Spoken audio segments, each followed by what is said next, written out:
we have a lot of Ghanaians who have traveled to the United States to work, and when they come back home, they only speak of the glory, the nice things, and make Ghana look so bad and in a very poor state. And everybody else looks up to them and wants to be like them. Everybody wants to travel. Everybody wants to go to the US to work and make money and all of that. However, there's one important thing you said is about the people. So I want to see what's the difference. If you're in the US, I know you have all these other races. In Ghana, you hardly find people of other races. You see people just like you. And until you open your mouth, they wouldn't know you're not, you didn't grow up here. What's the difference between that? When you are there, how bad is it when you are with all these other people and they giving you all those vibes of difference, of not being the same as them? What's the difference? How does it feel like? One definite thing is that when everyone in the United States that is not quote unquote white is called a minority. So you can imagine being raised in a country where you are called a minority. Every application and everything you feel, they want to know your race. And if you're not white, you're a minority.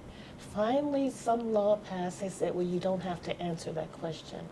Because if there is a definite discrimination in pay, the whites get paid more than the minorities, not just the blacks, but the Mexicans, the Spanish, you know, the other races.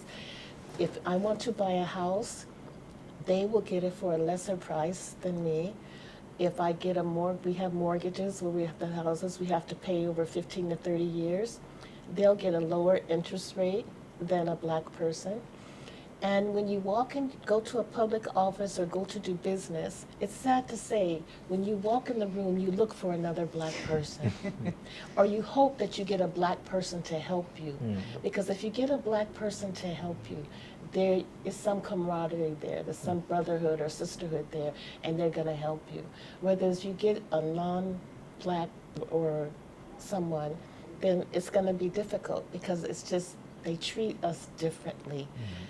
They couldn't say it openly, but you can feel it. It's in the atmosphere. So you're all, even when I came to Ghana, the US was on strike. And that was crazy to me. How can a country go on strike? I was waiting for my passport. So my plane ticket got canceled and they were gonna charge me an exorbitant amount of money to change it because my passport was delayed. So what we decided to do, me and my friends, we decided to pray. So we got like 4 or 5 of us and we got in a room and we began to pray.